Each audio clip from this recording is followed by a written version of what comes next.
Velkomin í Icelandic Immersion, comprehensive Icelandic for Icelandic learners.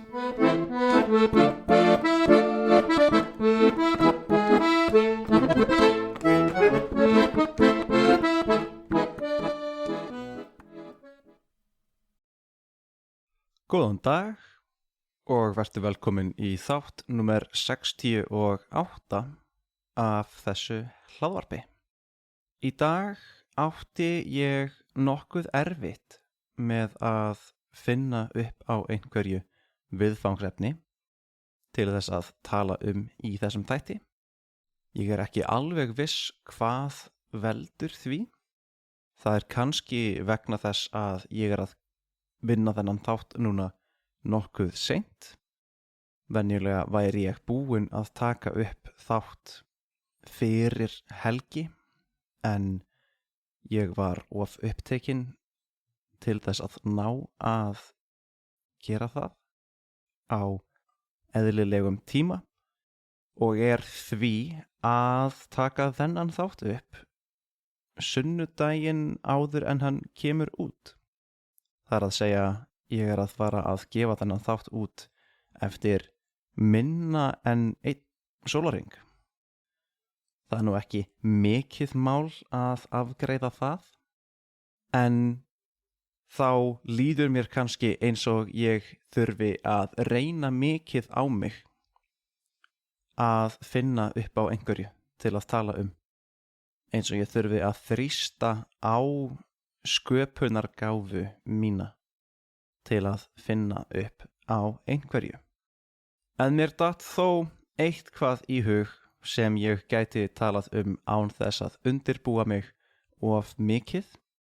Það eru sum efni sem að mér datt í hug í leiðinni, en það krefðist aðeins meiri undirbúningstíma en ég hef í dag. En þetta er þá einhvers konar framhald af því sem að ég var að tala í síðasta þætti. Ég fór að tala svona mikið latneska stafrófið af því að ég er núna, eins og þið vitið, að vinna í nýju kennsluefni og hef þar af leiðandi verið að kynna mér efnið, það er að segja það sem ég ætla að kenna, betur heldur en ég hef gert áður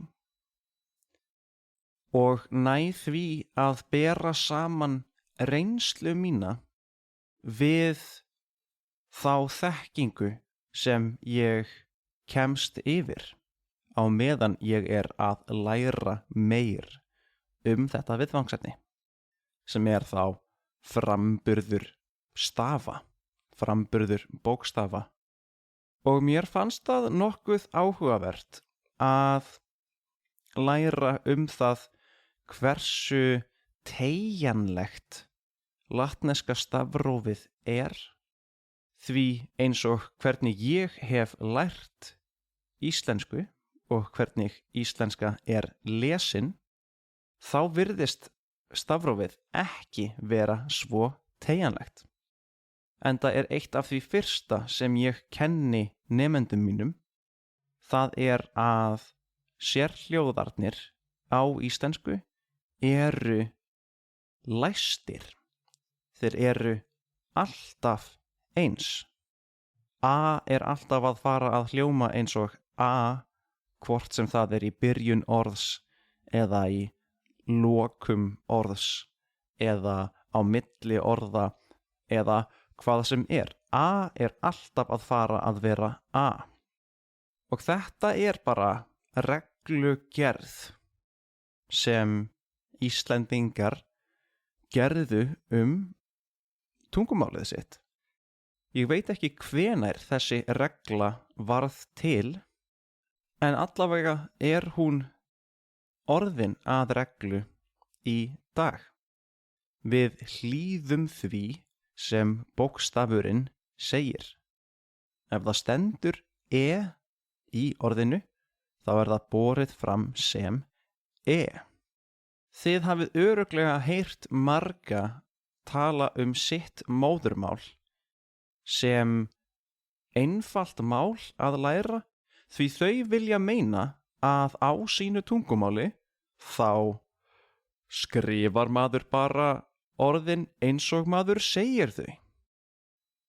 Ég hef heyrt þetta sagt allavega 4 eða 5 tungumál og ég veit að það er vitleysa því það er aldrei þannig.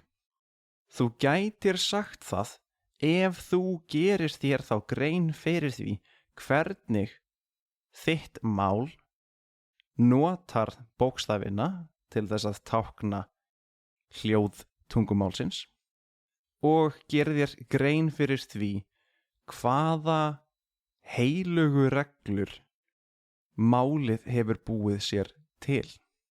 Og það er yfirleitt hérna þar sem flestir nemendur mínir eiga erfitt með að kveikja á muninum á því hvernig þau túlka ritaða málið og hvernig Íslendingar bera það fram. Pældu í öllum þessum erfiðu hljóðum sem þú hefur þurft að læra að búa til sem að finnast ekki í kannski þínu máli og meika ekki alveg sens þegar þú sérð orðið skrifað á íslensku og heyrir það svo sagt. Ef þú pælir í orði eins og vatn. Ef ég segi vatn, þá hljómar það eins og ég sé að segja vaff-a-há, vatn, og svo bara loka munninum, vatn. Og það er í rauninni það sem ég er að gera. En þú veist að þetta orð er skrifað vaff-a-t-n, vatn ætti þetta að vera. Ef maður segði öll hljóðin eins og þau eru skrifið. Þetta T fær að breytast og þetta N fær að breytast. Hvernig meikar það sens? Hvernig er það hægt? Af hverju er það bara í lagi? Ég held að það svar finnist í einmitt einhverjum af þessum heilugu reglum sem eru ekkert svo vel skrifaðar eða það er ekki svo mikið talað það. Ég þurfti hér bil að komast að þessu sjálfur og nú er ég ekki málfræðingur. Það getur verið að það sé til réttara svar en þetta, en þegar ég segi öðrum nemendum mínum frá þessu, þá finnst þeim þetta ganga upp. Þannig það er allavega hægt að kenna þetta og láta það gagnast nemendum. Og það er að við megum ekki segja hljóð sem hljóma eins og nýtt atkvæði. Ef að það er ekki sérhljóði í orðinu sem býr til atkvæði. Þetta hljómaði ágætlega flókið fyrir þau ykkar sem eru að hlusta á þetta og skildu mikið fram að þessum punkti. Þá langar mig að segja þetta á ensku að atkvæði er þá syllable og þá gengur það vonandi betur upp. Ég vil ekki tala of mikla ensku í þessum þáttum. Skoðum aftur orðið vatn. Það er skrifað vaff-a-t-n, vatn, tn, N er samhljóði sem við syngjum.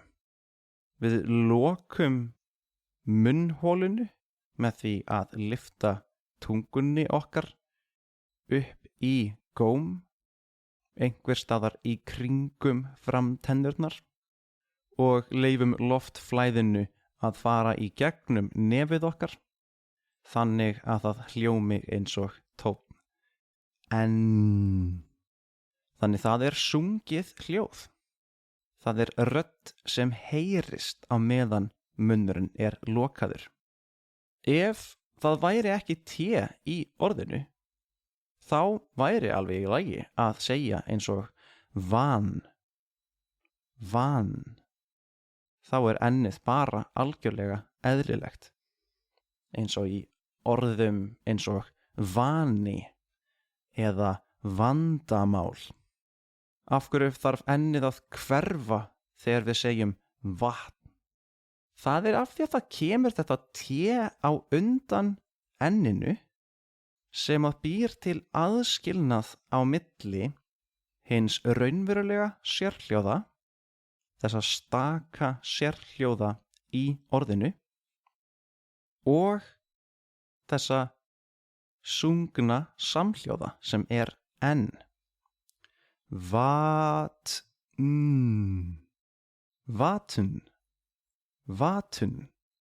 Þetta hljóma eins og 2 atkvæði. Það megum við ekki. Það er bara 1 atkvæði í þessu orði. Það er bara 1 sérhljóði í orðinu. Þannig við verðum að gera eitthvað við þetta enn, þannig að sá sem hlustar á mig tala fari ekki að halda að ég sé að segja eitthvað annað orð heldur en það sem ég á við. Þess vegna fórnum við söngnum í þessu enni. Við tökum röddina út, we de-voice it, og úr verður til vatn. Það er til fullt af litlum svona dæmum innan hvers máls.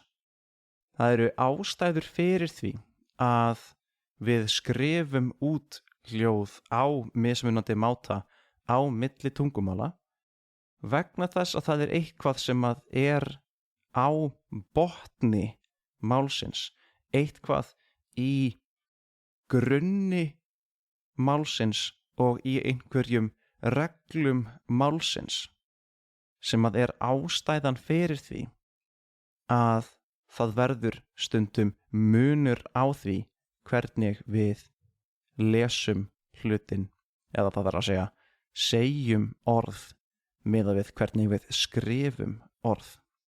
Á íslensku er þetta allavega hálfvegis einfalt því sérhljóðarnir okkar eru næstum því alltaf eins. Þeir breytast ekki. Það er hálf lygi en undantekningarnar eru svo fáar að það er einfaldara að segja þeir eru alltaf eins heldur en að segja þeir eru oftast eins og svo eru svona undantekning og svona undantekning og svona undantekning. Það flækir málin að óþörfu. Við getum sagt að sérhljóðarnir eru alltaf eins þar til eitthvað annað gerist. En þar á móti er nokkuð flókið hvernig samhljóðarnir okkar breytast. Eða það er allavega flókið ef þú ætlar að læra hvert einasta dæmi út af fyrir sig. En ef þú lærðir kerfið, ef þú skildir ástæðuna fyrir því að einhver hljóð þurfa að breytast, að við þurfum að lesa einhverja bókstafi á annan máta heldur en maður myndi gera í öðrum kringumstæðum, að þá held ég að það lærist mun hraðar og mun skýrar heldur en ef þú lærðir hvert dæmi út af fyrir sig. Núna tók ég bara regluna þetta sem að heitir de-voicing fyrir, en það er alveg hægt að fjalla eitthvað svipað eða aðra brögðótta staði innan íslenskunar sem að er líka hægt að skýra með einhverjum svona aðal reglum innan málsins. En ég myndi þá gera það seinna. Ég mun að sjálfsögðu fjalla mikið þetta allt saman á ensku í kennsluefninu sem ég að vinna í, þannig þið megið ennþá hlakka til þess. En ég ætla þá ekki að hafa þetta lengra í dag allavega. Ef þú hefur náð svona langt inn í þáttinn, þá þakka ég þér fyrir að hlusta og þangað til næst. Takk og bless. Hello again, it's me. Now in the wrong language, I just wanted to let you know that if you're interested in seeing a transcription of this episode that you just listened to, or any of the other episodes, then that's available to you through my Patreon page. That's gonna be within the Linktree link that you're gonna see in the description of this episode.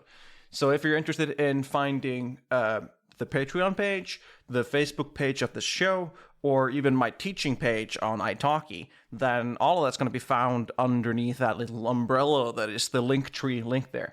So don't be shy, click away. Thanks again for listening, and hope you'll come again. All right, take care.